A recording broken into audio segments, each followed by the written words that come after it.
बिलावर से लापता 3 लोगों का शव बरामद होने से लोगों का गुस्सा 7वें आसमान पर जा पहुंचा है। बिलावर आज पूरी तरह से बंद है और लोग सड़कों पर उतरकर जोरदार प्रदर्शन कर रहे हैं। लोग इन 3 लोगों की मौतों के कारणों की जांच की मांग जोरों शोरों से उठा रहे हैं। बिलावर में आज ट्रांसपोर्ट भी पूरी तरह से बंद है और वहां भारी मात्रा में पुलिस की तैनाती कर दी गई है। आपको बता दें, 6 मार्च की शाम को बारात में शामिल एक नाबालिग सहित 3 लोग संदिग्ध परिस्थितियों में लापता हो गए थे, जिनके शव सर्च ऑपरेशन के दौरान शनिवार को एक नाले से बरामद हुए। तो इस तरह की घटनाएं जम्मू कश्मीर में बहुत सारी निकल कर आई हैं।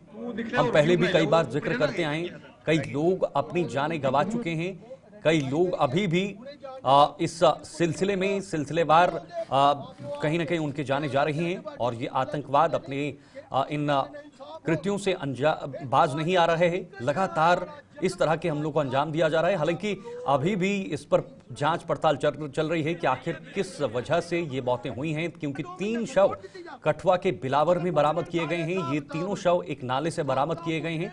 ज्यादातर लोग ये अंदेशा जता रहे हैं कि आतंकवादियों के चलते ही ये मौतें हुई हैं, आतंकवादियों ने ही इनको मौत के घाट उतारा है। हालांकि ये जांच का विषय है, जब जांच पूरी होगी उसके बाद ये सारी चीजें साफ हो जाएंगी। रंजीव मेहता हमारे साथ, हमारे सहयोगी हैं, कठुआ से इस वक्त जुड़े हुए हैं। रंजीव, बहुत दुखद खबर है, न सिर्फ कठुआ के लिए, बिलावर के लिए, बल्कि पूरे जम्मू कश्मीर और पूरे देश के लिए।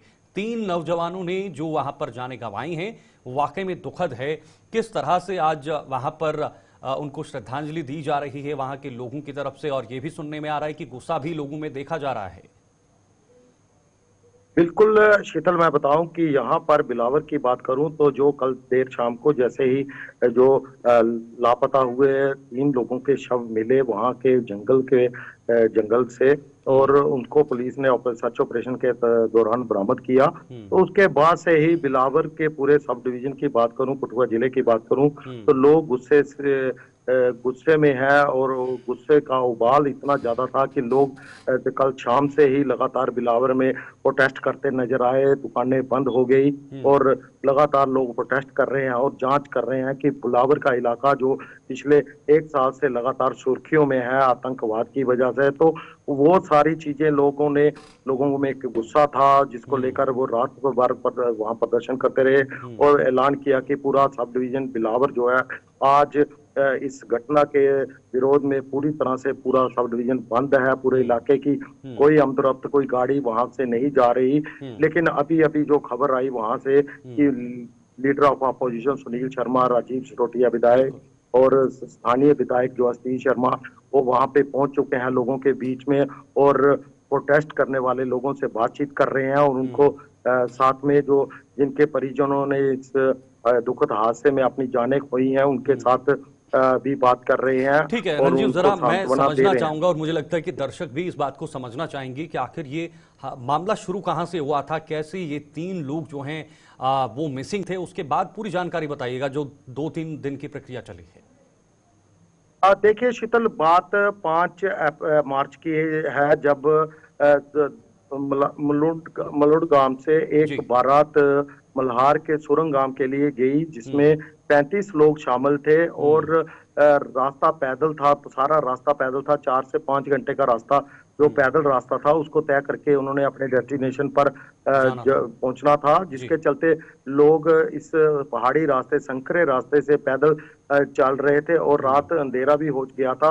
टार्चें लेकर चल रहे थे, कोई आगे चल रहा था, कोई पीछे। तो ये 3 लोग जो जिनकी मौत हुई है, ये लोग पीछे रह गए थे और इन तीनों के गायब जब वो लोग अपनी जगह पे पहुंच गए तो इनके नहीं पहुंचने के बाद इनकी पहले खुद तलाश की गई, इनको फोन लगाया गया, लेकिन थोड़ी देर के लिए फोन लगा, उसके बाद फोन भी बंद हो गया, जिसके बाद पुलिस को सूचना दी गई और सुबह लगातार उस इलाके में सुरक्षा बलों ने, और सेना हो, चाहे एसओजी हो, चाहे जम्मू कश्मीर पुलिस, सीआरपी हो, उन्होंने सर्च ऑपरेशन चलाया। 3 दिन तक जो है लगातार। ठीक है रंजीव, जहां पर ये मिसिंग हुए थे, जिस रास्ते में ये मिसिंग हुए थे, वहां से जो शव बरामद हुए हैं वो कितनी दूरी है, कितनी वो दूरी है, कितना डिस्टेंस है, और वो वहां से वहां तक पहुंचे कैसे? क्या प्रथम दृष्टिया अभी तक कोई पता लग पाया है, कोई जानकारी मिल पाई है?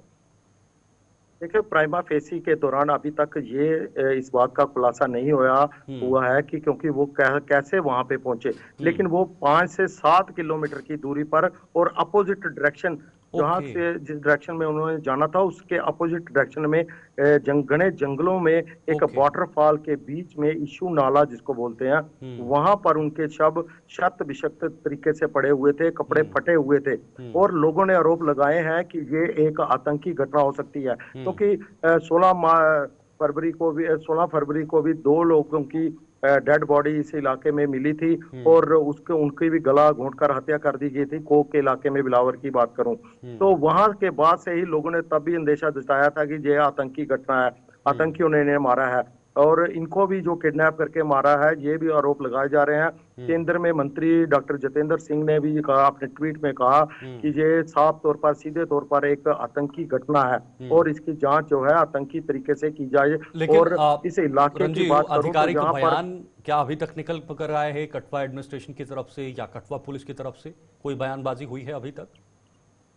देखिए, एडमिनिस्ट्रेशन की तरफ से कोई बयानबाजी नहीं हुई अभी तक। कल शाम को जैसे ही इनकी बॉडीज मिली थी, तो तब हमने एसएसपी कठुआ से पूछा था, तो उन्होंने बताया था कि सिर्फ बॉडीज मिली हैं, जांच अभी जारी है। हम्म। तो उसके बाद से ही इलाके में आग की तरह ये खबर फैली, और लोगों का गुस्सा साथ में आसमान पर था। लोगों ने हम्म। फिंतर चौक को बंद कर दिया, और वहां हम्म। पर देर रात तक प्रोटेस्ट चलता रहा। हम्म। और एक बड़ी घटना बताऊं कि देर रात को वहां पर जो बनी के विधायक हैं वो हम्म। डॉक्टर रामेश्वर पहुंचे, उनको भी लोगों के विरोध का सामना करना पड़ा, लेकिन उन्होंने यहाँ पर साफ किया कि वह हम्म। लोग इस मामले की जांच की बात करने के लिए आए हैं, उनके हम्म। परिजनों से मिलने आए हैं, हम्म। क्योंकि लोहाई मिलार का इलाका जो है बनी कॉन्स्टिट्यूंसी में पड़ता है, लेकिन लोहाई का जरा इलाका। ये तो बताइएगा उसी रंजीव, के जब बाद शव मिले हैं तो क्या शवों पे कोई निशान पाए गए हैं, या कोई भी जो अभी बॉडीज देखी गई हैं, शवों को देखा गया है? क्या अंदेशा जताया जा सकता है कि किन कारणों की वजह से इनकी मौत हुई हो?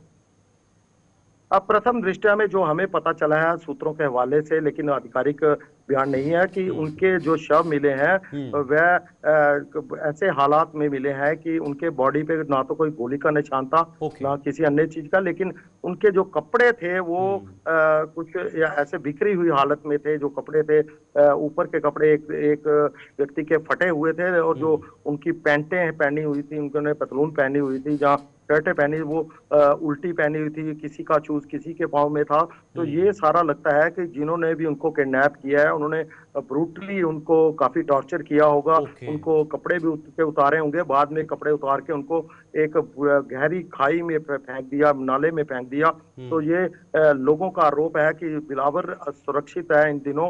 बिलावर में लोगों का जीना जो है वो सुरक्षित नहीं रहा है, हम्म। जिसके चलते उनका विरोध प्रदर्शन है। ऐसी घटनाओं की जो जांच है वो एक निष्पक्ष जांच होनी चाहिए, और हम्म। दोषियों के खिलाफ कड़ी कार्रवाई होनी चाहिए। लेकिन ठीक है। इस बीच बिलावर की घटना के बाद बड़े पैमाने पर सुरक्षा बल उस इलाके की तरफ भेज दिए गए हैं, हम्म। लेकिन लीडर ऑफ अपोजिशन भी वहां पे पहुंच गए हैं। हम्म। अब देखना ये होगा कि कब तक ये लोग, अभी ठीक है। जो पोस्टमार्टम की प्रक्रिया है वो भी अभी वहाँ बिलावर ठीक के है। ठीक है। सीएचसी में ठीक है, पोस्टमार्टम के चल बाद रही ही है। ये साफ होगा कि कैसे इनकी मौतें हुई हैं, किस वजह से जान गई। बहुत बहुत शुक्रिया आपका रंजीव। बहुत बड़ा चिंता का विषय अब बनते जा रहा है। अगर आतंकवादियों द्वारा ही इनकी मौत हुई हो तो ये जम्मू कश्मीर के लिए बड़ा चिंता का विषय है, क्योंकि आतंकवादियों ने अब एक नया फॉर्मूला खोज लिया है और किडनैप करके उन्हें लोगों को जो है मौत के घाट उतारा जा रहा है।